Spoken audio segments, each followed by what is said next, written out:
warahmatullahi wabarakatuh. Alhamdulillahi rabbil alamin.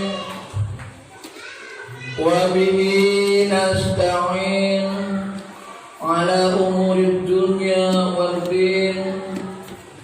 Wal 'aqibatu lil zalimin. Ashhadu an la ilaha illallah wahdahu la syarika lah. Al-Malikul Haqqul Mubin. Wa ashhadu anna sayyidana Muhammadan abduhu wa rasuluh as-sadiqul wa'dul amin. Allahumma salli wa sallim ala sayyidina Muhammadin wa ala alihi wa ashabihi ajma'in. Usini wa yakum bitaqwallah. Faqad faza man ittaqa wa huwa man taqa.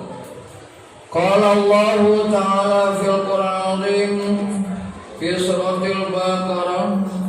A'udzu billahi minasy syaithanir rajim. Aw kasaybin minas samaa'i fihi dhulumatun wa ra'dun wa barqun yaj'aluna asabi'ahum fi adhanihim minas sawa'iqi hadaral maut wallahu muhitun bil kafirin. Yakadul barqu yakhtafu absarahum kullama adha'a lahum mashaw fihi wa idza adlama 'alaihim qamu walau syaa Allahu la dhahaba bi sam'ihim wa absarihim innallaha 'ala kulli syai'in qadir. Wa qala Rasulullah sallallahu alaihi wasallam ad-dunya sijnun lil mu'minin wa jannatul lil kafirin. Qala Rasulullah sallallahu alaihi wasallam al-jannah huffat bil makarih wan nar huffat bis syahawat. Jamaah Jumat yang berbahagia, tak henti-hentinya setiap khotib menasehati kita dan mengharapkan kita bersama, sekalipun yang utama dan pertama adalah setiap khotib ingin menasehati dirinya sendiri agar kita meningkatkan keimanan dan ketakwaan kita kepada Allah, karena hanya keimanan dan ketakwaan kita kepada Allah lah yang akan menyelamatkan, yang akan memberikan kebahagiaan, yang akan menempuh kehidupan sentosa lahir dan batin di yaumil akhir, terutama adalah memang kemampuan kita melaksanakan keimanan dan ketakwaan kepada Allah itu sendiri. Jemaah yang berbahagia, berbagai macam caranya Allah memberikan hidayah kepada kita. Berbagai cara Allah agar manusia itu insyaf. Allah tidak kehendak manusia dipaksakan dengan keimanan. Kalau masalah keimanan itu masalah Allah yang dipaksakan kepada manusia, maka la amana man fil ardi kulluhum jami'an. Walau syaa rabbuka la amana man fil ardi kulluhum jami'an. Jika masalah keimanan itu adalah bentuk pemaksaan dari Allah kepada manusia, pasti dan niscaya tidak ada seorang pun yang tidak akan beriman kepada Allah Subhanahu wa ta'ala. Pasti, kata Allah, itu manusia semuanya akan beriman kepada-Nya. Jadi dengan demikian jamaah yang berbahagia, perlu kita menganalisis agar tidak menjadi penyesalan nantinya. Salah satu ayat yang mungkin kita bahas dulu agar kita tidak salah paham hadis Rasulullah SAW. Dunia ini jamaah sijnun lil kafirin, memang penjara bagi orang mukmin. Karena banyak jeruji-jeruji, batasan-batasan, aturan-aturan yang harus dipatuhi dan dilaksanakan oleh kaum muslimin. Wa jannatul lil kafirin, tapi bagi orang kafir bebas. Lu mau zalim, mau ingkar, mau nindes rakyat, yang penting lu hidup enak, lu hidup mewah, nggak ada cukupnya, silakan. Memang penjara bagi orang mukmin dan bebas mereka itu bagi orang-orang kafir. Allah ceritakan seperti itu. Tapi sebelum mereka mengambil tindakan-tindakan kekafiran, kasih sayang Allah Subhanahu wa taala, au kasaybi minas samai fihi dhulumatun wa barakatuh. Hidayah Allah itu bagaikan hujan lebat yang sengaja di situ oleh Allah. Fihi zulumat, ada kegelapan, waradun, ada kilat, waradun ada gumur, wabar dan kilat. Jadi Allah memberikan hal-hal yang menurut kita gelap, itu sebenarnya hidayah dari Allah Subhanahu wa taala. Ujian, berbagai ujian itu adalah jalan inayah dari Allah Subhanahu wa taala. Dan lain sebagainya. Termasuk juga cobaan-cobaan yang Allah berikan. Termasuk juga mungkin, ini mohon maaf, balasan-balasan perbuatan yang dia lakukan. Itu pun masih bisa menjadi pintu hidayah Allah. Yang jadi masalah jamaah, walaupun Allah sudah sedemikian rupa, ya jaluna sofi adanihi minas sawa'iqi hadarul maut. Yang jadi masalah itu semua hidayah Allah ditutup telinga mereka oleh jari-jarinya. Ya jaluna sofi, mereka menjadikan jari-jarinya fi adanihim, menutupi telinga-telinga mereka, minas sawa'iqi, dari takutnya terhadap suara petir, suara kilat. Kenapa hadarul maut, takut mati? Mungkin kalau langsung diceritakan masalah takut mati ini dikatakan junud dalam taruhan, adanya tentara Allah yang tidak terlihat berbentuk corona, kita masih kurang yakin dengan sabda Rasulullah dan perintah Allah, firman Allah, bahwa Allah menurunkan junud dalam taruhan untuk sakinah lil mu'minin wa adzab lil kafirin, bahwa untuk menenangkan hati orang mukmin dan mengadab orang kafir.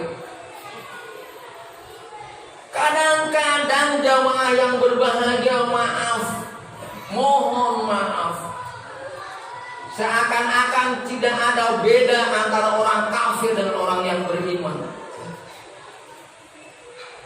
Coba silahkan kita lihat ayat. Ketika Allah menciptakan perumpamaan seperti nyamuk atau yang lebih kecil,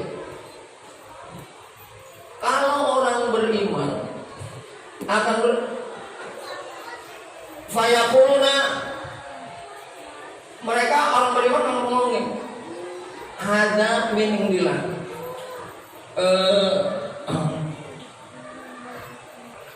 apa ayatnya yang bercerita ba'udatan fama fawqaha fa amal ladzina amanu faya'lamuna annahu haqqun min rabbihim. Adapun orang-orang yang beriman itu yakin itu dari Allah. Faya'lamuna annahu haqqun min rabbihim, kebenaran yang Allah berikan itu bagi orang-orang yang beriman. Walladzina kafaru madza aradallahu bihadza masalah. Kalau orang-orang kafir, apa ini Allah buat kayak begini? Nyusahin banget. Itu orang kafir yang ngomong kayak begitu. Dianggap corona nyusahin, ngerepotin. Bahkan jamaah yang berbahagia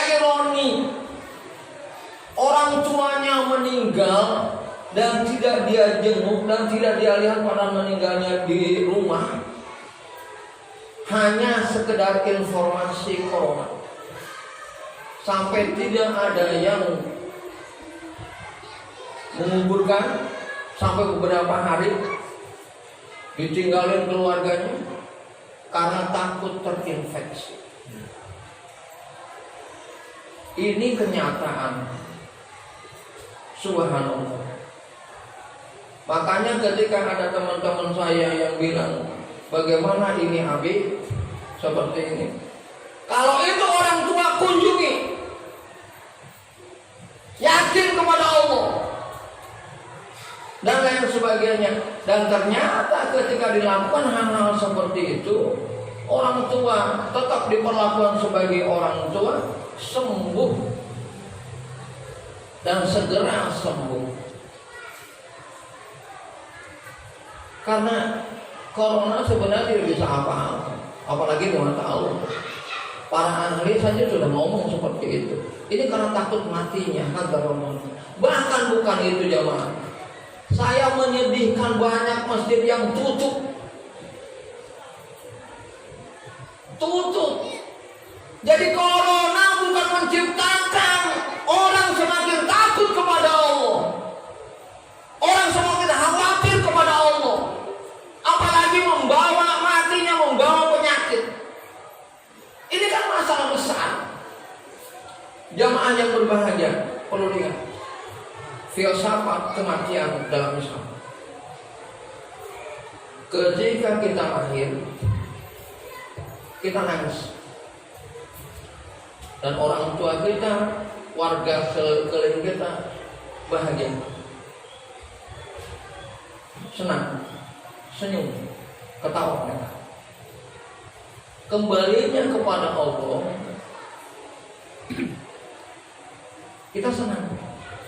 Udah banyak amal yang kita lakukan, tabarak udah kita lakukan, tabungan akhirat udah kita mau mengharapkan, menantikan hasil tabarak yang kita lakukan. Tabungan akhirat yang udah kita ciptakan, kita ingin tahu, kita ingin membuka tabungan itu. Bahagia kita meninggal, senyum kita meninggal, orang lain nangis kepada kita. Nah, bagaimana sekarang kalau meninggal kita seakan-akan membawa penyakit? Mustahil kan? Bagi orang yang beriman itu mustahil. Oleh sebab itu, janganlah takut mati ini membuat logika jadi salah. Orang tua yang harusnya kita hormati, yang orang tua yang harusnya kita sayangi, kita perlakukan bagaikan binatang, kasih makan jauh, kemudian dia tinggal dia, naruh lagi, dan lain sebagainya. Bahkan kita minta tolong dicuci di sana sekalian bersih, dan lain sebagainya. Ya jamaah yang berbahagia seperti ini. Jadi apalagi termasuk juga hal-hal yang lain jamaah. Hidayah Allah itu sangat banyak, luar biasa. Diterangkan dalam ayat selanjutnya. Ya kadul barqu yaqtafu absarahum. Ulama Allah alahum asyaufi wa idza adzlama alaihim. Walau syaa Allah la dhahaba bisamihim wa absarihim. Innallaha ala kulli syai'in qadir. Ya kadul barqu yaqtafu, hampir saja hidayah itu, kilat itu mengenai mereka, menimpa penglihatan mereka, bahwa ini nyata, ini kenyataan. Ya kan lupa ya apa soal, tapi pandangannya mungkin karena sempit kali ini. Akhirnya dia melakukan tindakan lucu. Wa idza adzlama alaihim qaum, ya kanul barqu yang tahu Rasulullah lama Allah alaihi wasallam. Jika kilat itu menerangi dia jalan, jika agama itu menguntungkan dia pakai. Tapi jika agama itu menuntut pengorbanan, menuntut perjuangan, dia tinggalkan agama. Padahal jamaah yang berbahagia, kita harus membuat definisi bahwa agama itu adalah tempat berjuang, tempat berkorban. Lihat fardu mandok atau kewajiban mandok kita kepada Allah. Sholat 5 kali sehari semalam itu kan perlu perjuangan. Apalagi harus ke masjid, harus sambil mendoakan terus menerus orang tua, sambil mendoakan terus menerus saudara. Itu memerlukan perjuangan yang luar biasa. Haji berapa uang, berapa duit yang harus kita keluarkan, itu merupakan perjuangan. Jadi Islam itu kancah ibadah makmum ada perjuangan, apalagi ibadah muamalah. Memang Islam perjuangan. Kalau Islam diam saja, kalau Islam tidak mau berjuang, kalau Islam tidak mau berkorban, suatu saat bukan Islam yang menguasai dunia ini, tapi orang-orang serakah. Allah muak dengan umat Islam yang hanya mampu bicara, tidak mau bekerja. Kabura maqtan indallahi an taqulu ma la taf'alun. Hanya mampu bicara tapi tidak bisa bekerja. Akhirnya apa jamaah yang berbahagia seperti sekarang? Indonesia yang kaya raya katanya doang. Ya. Kalau orang buta itu nyanyi bintang kecil katanya gitu loh. Indonesia makmur katanya. Karena sudah dikuasai oleh Cina. Yang makmur Cina.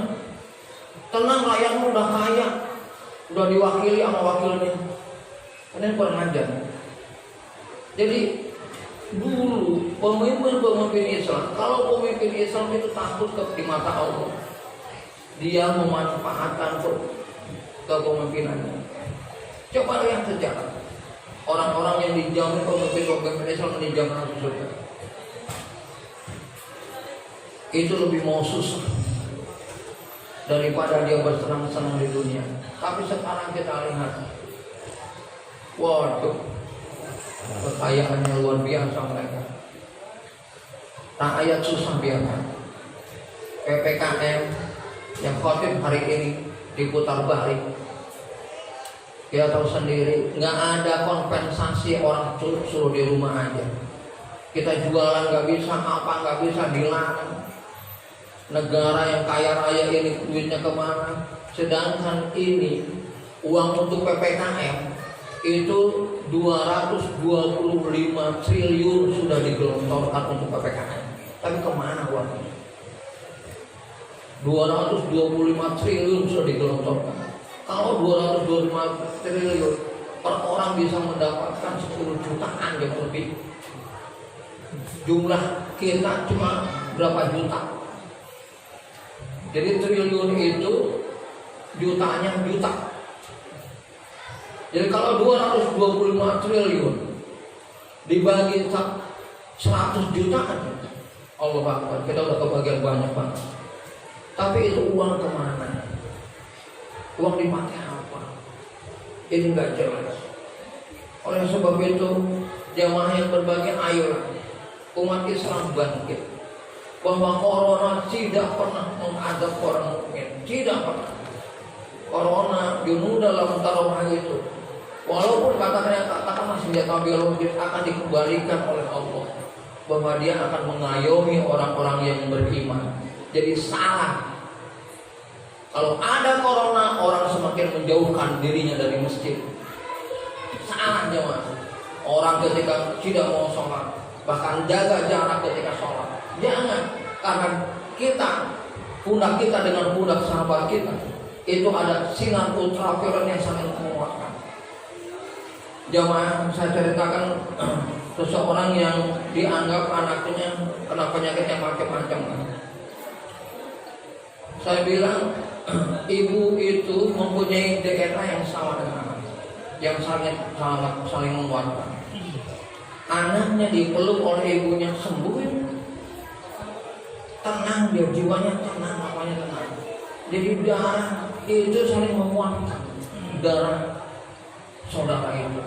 Oleh sebab itu ketika saudara kita sakit, nggak usah takut ada darah kita yang sakit. Kalaupun kita swab dan positif, coba cari cara lain. Beli swab yang ini, karena ada beberapa yang memang sudah disetting, ya, yang akhirnya kita tidak perlu percaya.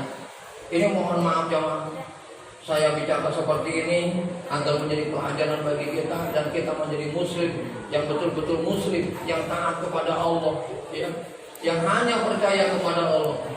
Adapun kepada tindakan manusia kita boleh meragukannya, ya. Tapi kalau kepada Allah tidak boleh kita meragukan. Ya jamaah, ini mohon maaf agar umat Islam kembali menuju kejayaannya. Bahkan corona ini sekali lagi jamaah, mungkin umat Islam disuruh berpikir ulang agar umat Islam bersatu, agar umat Islam berpikir ini umat udah kayak begini, gampang dibohongin, atau memang kita harus berbuat yang terbaik, ya, dan lain sebagainya. Barakallahu lakum fil azim wa nafa'ani wa iyyakum bima fihi min ayati wa dhikrin. Aqulu qawlan hadza wa astaghfirullah lakum wa li sa'iril muslimin wal muslimat fastaghfiruhu innahu huwal ghafurur rahim.